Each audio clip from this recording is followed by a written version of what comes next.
Bismillahirrahmanirrahim. Assalamualaikum warahmatullahi wabarakatuh.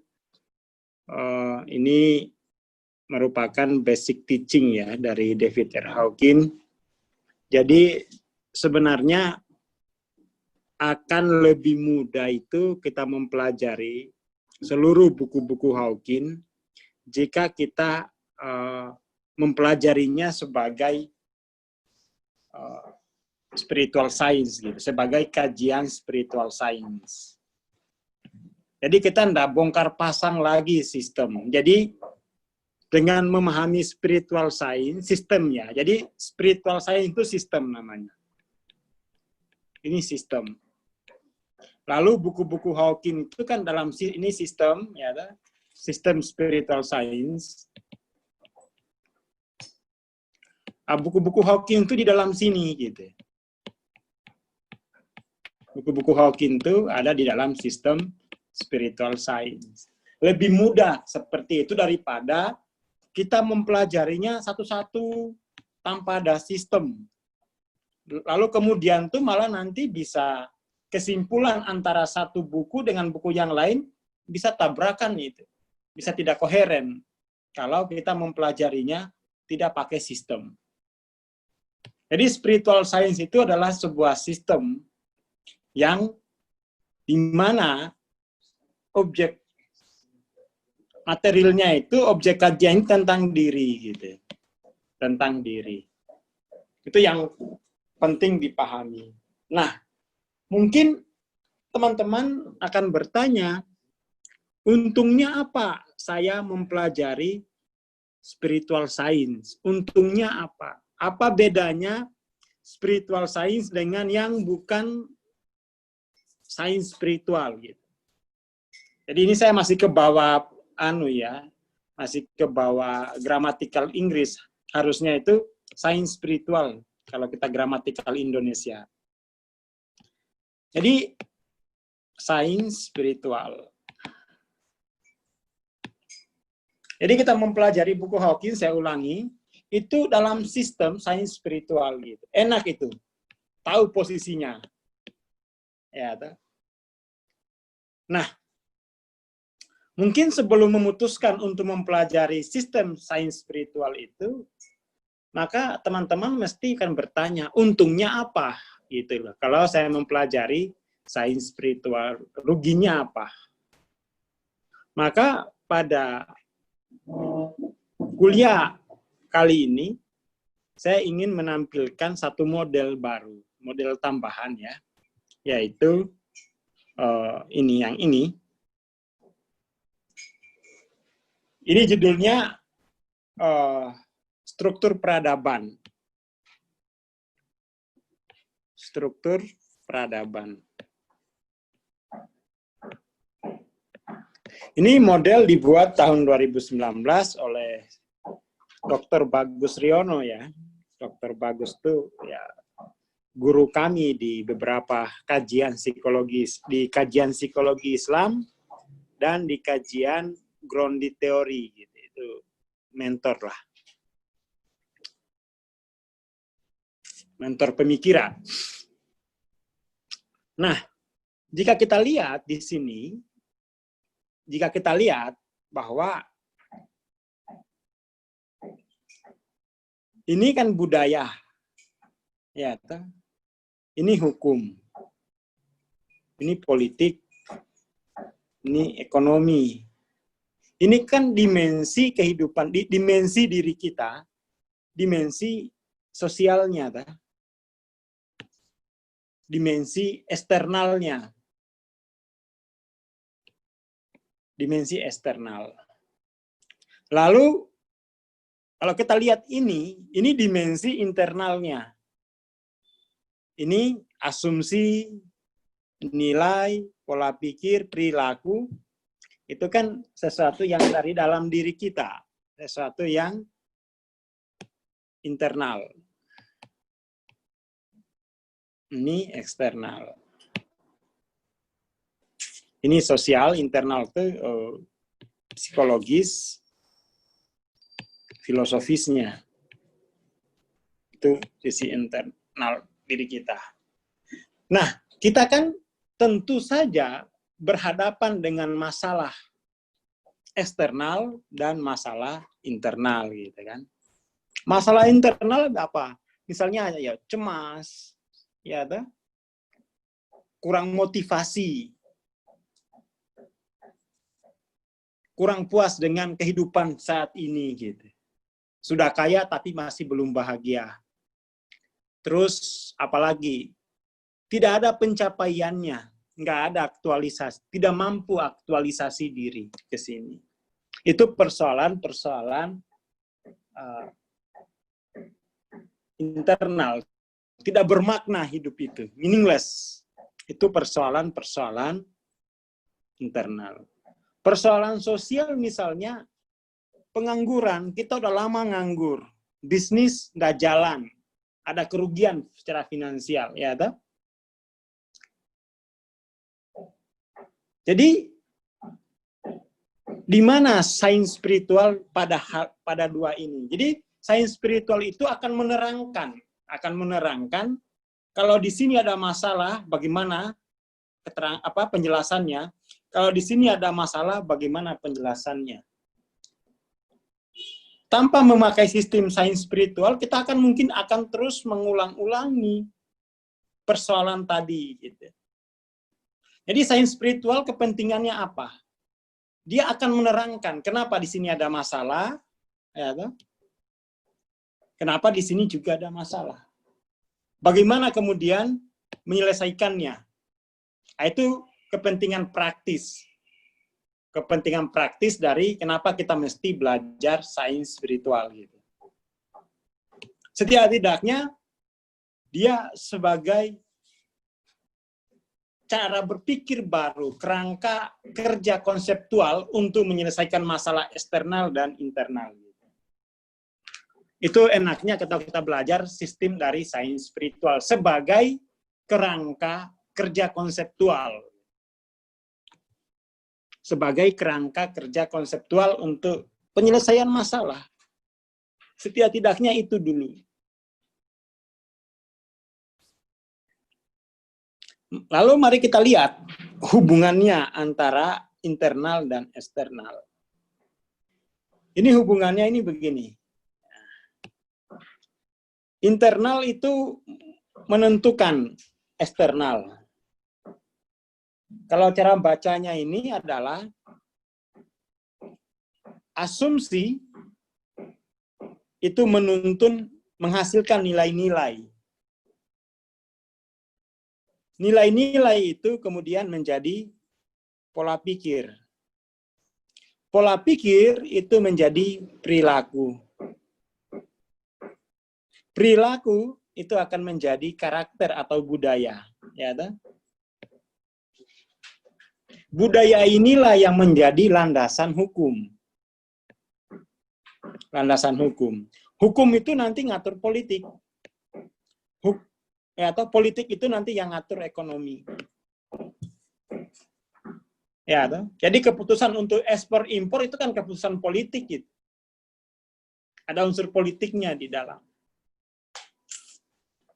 Jadi di sini jelas terlihat bahwa yang paling dasar dari perilaku itu adalah asumsi. Asumsi. Asumsi itu menghasilkan nilai-nilai yang kemudian itu menjadi pola pikir, dan pola pikir itu akan menjadi dasar dari perilaku. Dan seperti itu. Pertanyaannya, apa yang menentukan asumsi? Asumsi itu lahir dari mana? Asumsi itu kan lahir dari kesepakatan, konsensus, hasil kesepakatan gitu. Hasil kesepakatan satu atau dua orang yang kemudian itu menjadi aturan gitu. Menjadi aturan. Persoalannya adalah kebudayaan kita sekarang itu berangkat atau dibangun dari asumsi sains material gitu. sadar nggak sadar itu, sadar tidak sadar, peradaban kita sekarang itu dibangun dari asumsi sains material. Itu dari sistem sains material. Yang lalu kemudian, ini mesti kan kita pahami dulu, kenapa sih kita tahu-tahu lahir itu langsung punya masalah di dunia. Ya, ternyata kita lahir dalam kebudayaan, dalam lingkungan sosial yang dihasilkan dari asumsi sains material gitu. Dan itu masalah ini udah 400 tahun tuh, masalah ini belum selesai. Kalau udah tahu bahwa sains material itu justru menambah masalah manusia, maka kemudian sains spiritual menyodorkan asumsi baru gitu. Menyodorkan asumsi baru. Nah, kan kita soal apa sih perbedaan antara sains material dan sains spiritual? Perbedaannya kan terletak pada bagaimana diri diasumsikan, ya toh? Perbedaan antara sains material dan sains spiritual itu perbedaan pada asumsi tentang diri. Ya, toh? Asumsi tentang diri itu berbeda. Ini. Dia berbeda. Ya, toh? Jadi itu, asumsi diri berbeda, kemudian itu melahirkan nilai-nilai yang berbeda. Jadi yang diasumsikan itu diri. Karena diri inilah yang menjalani kehidupan gitu. Yang hidupkan diri. Jadi masalah-masalah dalam diri, masalah-masalah pada sosial, eksternal itu tergantung bagaimana diri diasumsikan gitu. Kalau diri diasumsikan sebagai mesin mekanis, ya maka diri tidak akan kreatif gitu. Nah ini ya, saya mau kasih perbedaan telak antara sains spiritual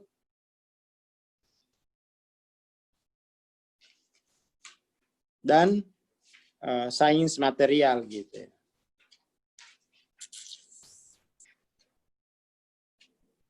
Bentar, saya kasih perbedaan telaknya dulu.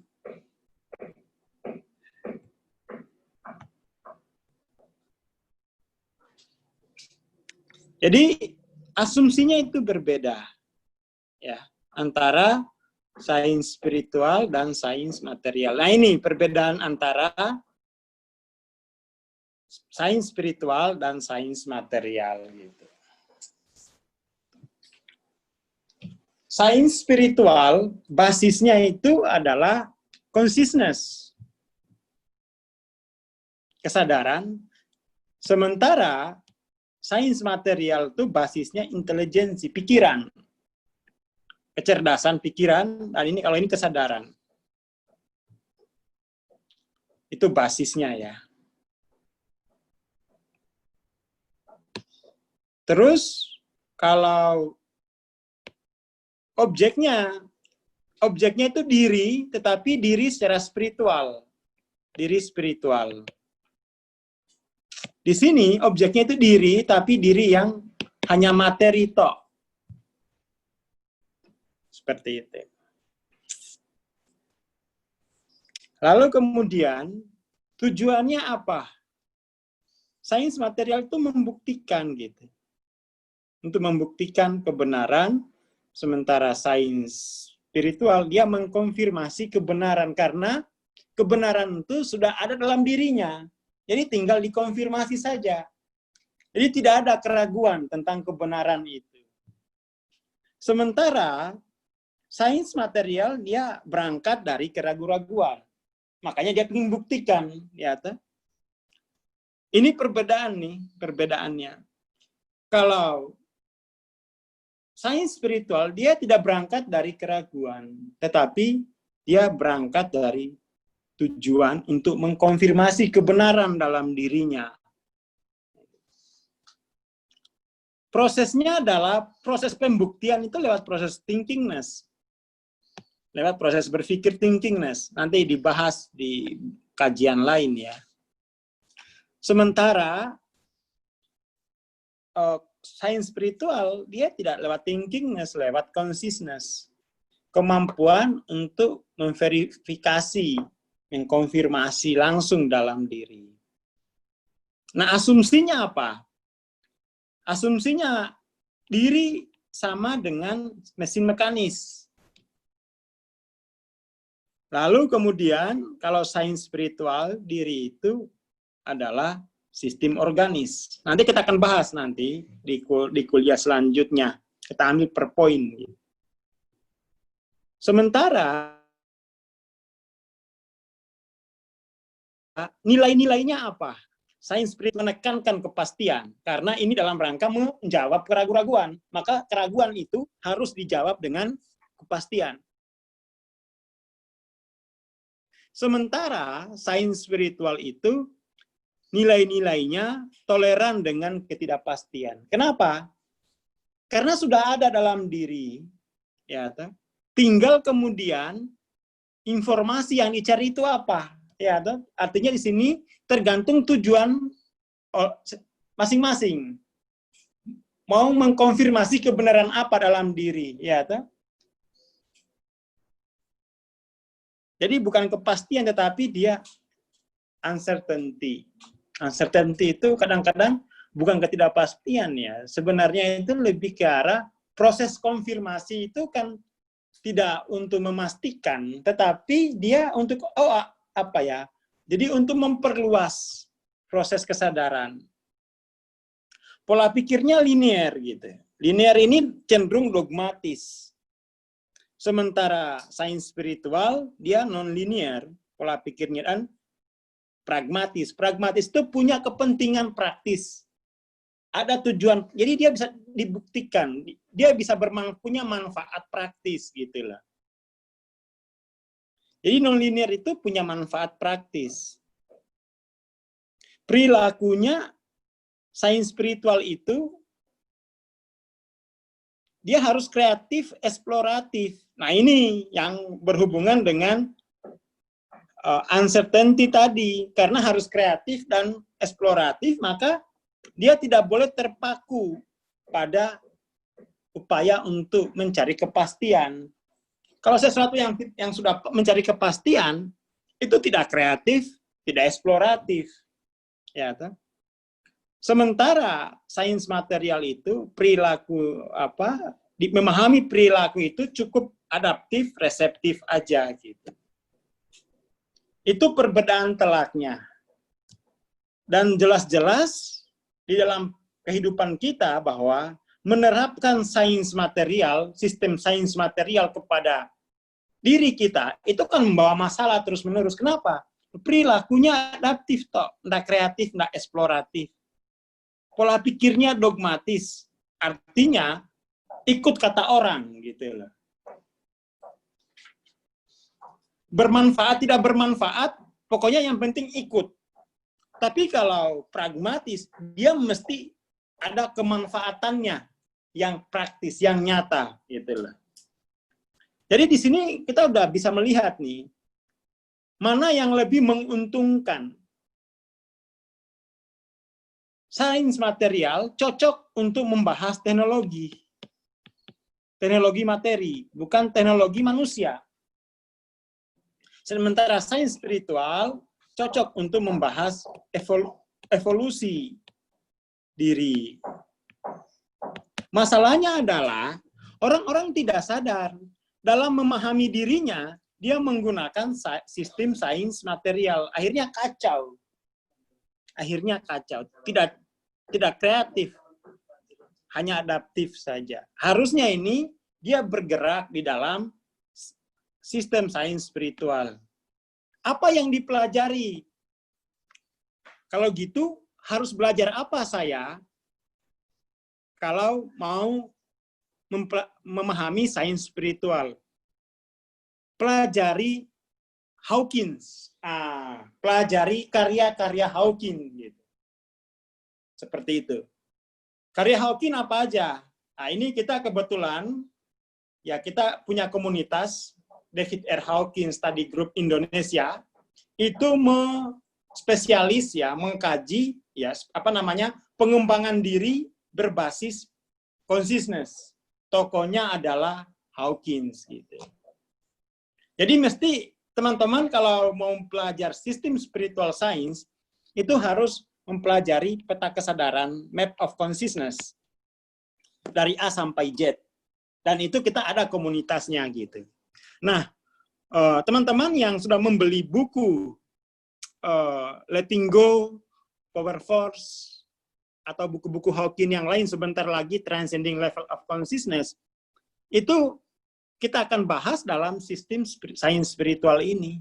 Jadi, untuk bergeser asumsinya ke sains spiritual, maka kita harus, maka di komunitas ini kita mempelajari semua karya-karya Hawkins. Jadi karya Hawkins itu tidak bisa kita pelajari dalam sistem sains material, itu nanti kacau.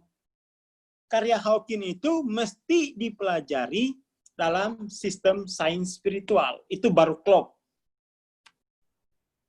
Jadi ini pengantarnya dulu, jangan sampai teman-teman mempelajari karya-karya Hawkins, tapi sistem berpikirnya masih sistem sains material. Paradigmanya masih paradigma sains, itu enggak kena. Banyak kacaunya nanti, enggak akan berguna. Kurang begitu bermanfaat membaca buku-buku Hawkins, tetapi tidak mau geser ke paradigma sains material. Kalau tidak bergeser ke sains spiritual.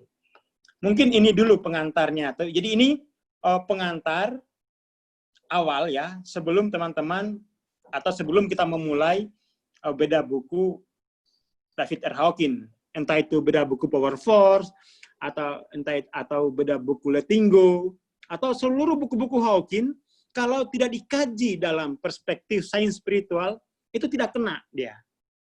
Tidak kena. Tidak kena. Oke ya, ini saya kira untuk pengantarnya cukup. Wabillahi taufiq wal hidayah. Wassalamualaikum warahmatullahi wabarakatuh. Salam sejahtera.